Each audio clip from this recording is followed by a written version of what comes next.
Kako bi svojim biljkama omogućili pravilnu i redovitu ishranu, važno je da se upoznate sa hranjivima koja su biljkama neophodna za uspješan rast i stvaranje puno zdravih plodova. Ugljik, kisik i vodik su glavne hranjive tvari koje biljke usvajaju iz zraka i iz tla. Pored njih postoji još čitav niz neophodnih mineralnih hranjiva koja su biljkama potrebna za pravilan rast i razvoj. Organska tvar tla, to jest humus, nastala razgradnjom uginulih biljaka i životinja, glavni je izvor dušika, fosfora i sumpora, dok ostale hranjive tvari u tlu nastaju raspadanjem stijena koje čine matičnu podlogu tla.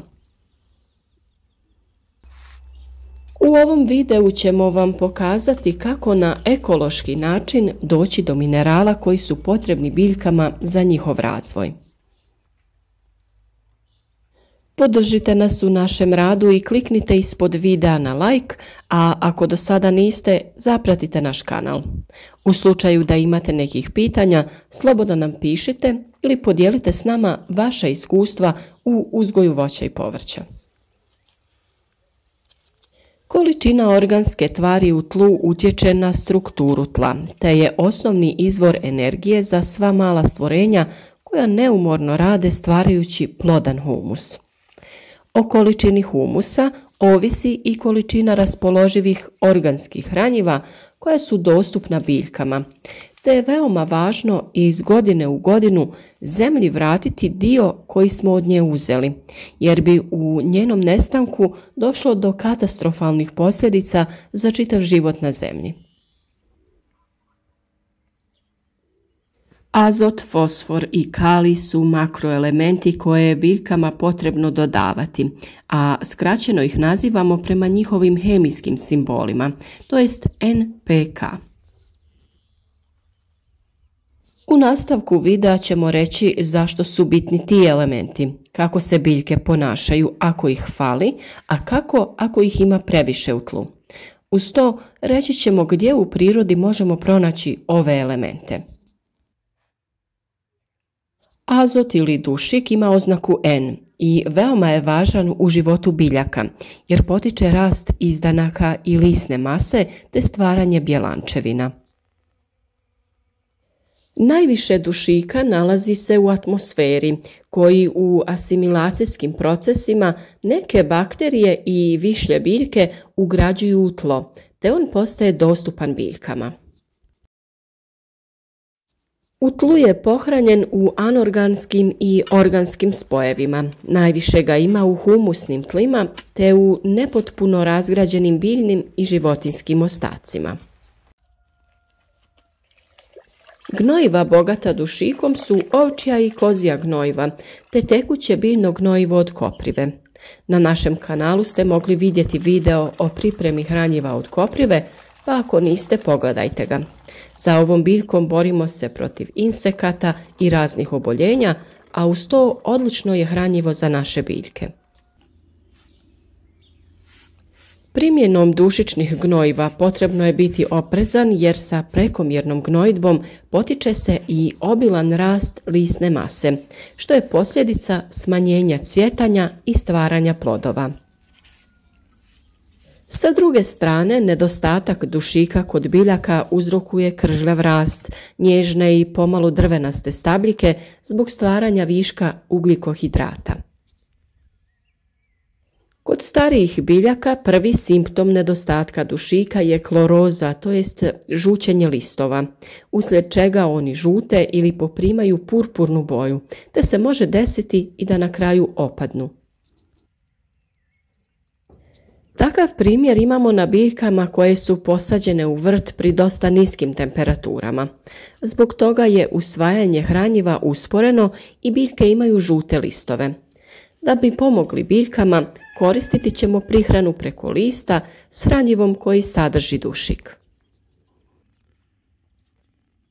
Fosfor koji ima oznaku P igra važnu ulogu jer potiče na stvaranje cvjetova, plodova, ali i korijenovog sistema i stabljike. Tla koja su bogata humusom uglavnom sadrže dovoljne količine fosfora, ali u tla koja su siromašna organskom tvari, fosfor je potrebno dodavati.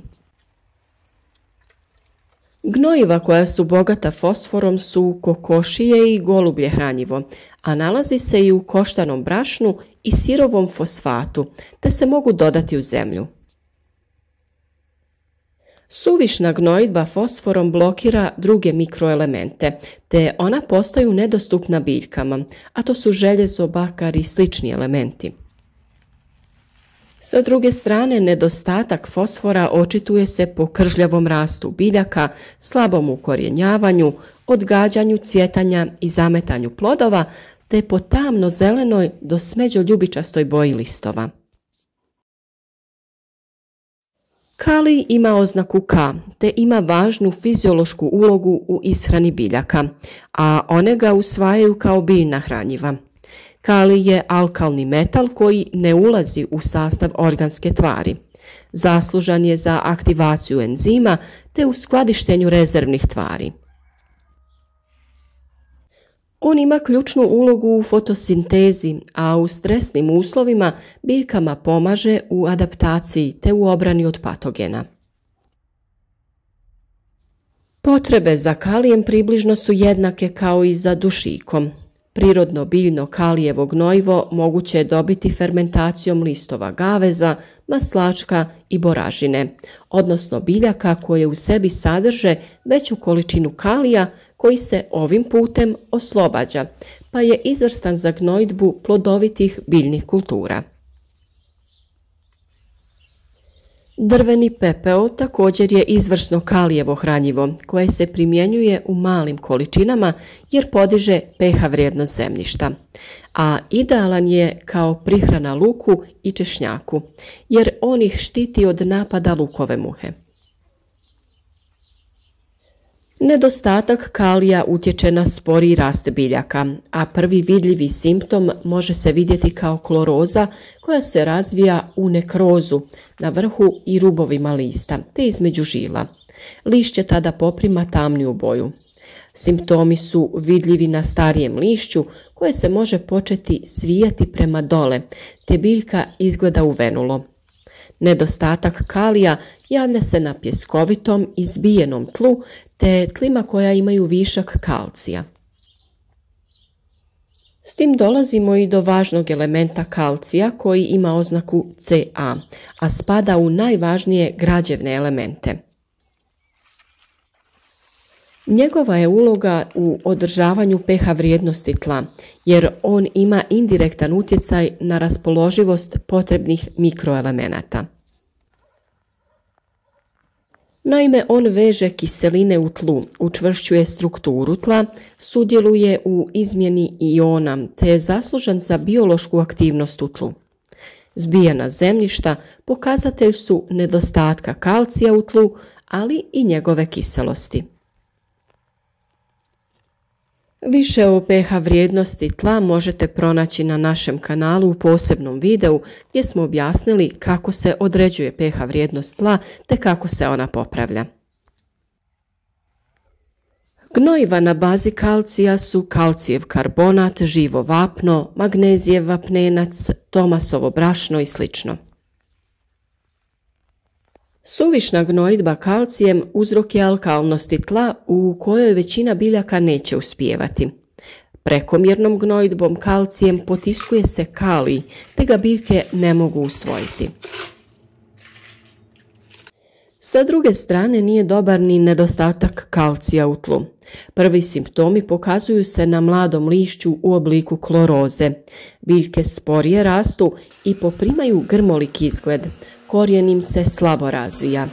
Nedovoljna opskrbljenost kalcijem kod biljaka dovodi i do problema sa oplodnjom. U organskim vrtovima primjenjuju se organska hranjiva koja su u suradnji sa svim onim živim stvorenjima u tlu. Organskim hranjivima, prvenstveno kompostom, stvara se velika biološka aktivnost u tlu i hrane se svi organizmi, pa su takva tla plodna i opskrbljena sa svim potrebnim hranjivima za biljke. Hraneći samo tlo, mi hranimo svoje biljke i omogućujemo im skladan rast, a one nam uzvraćaju obiljem zdravih i sočnih plodova.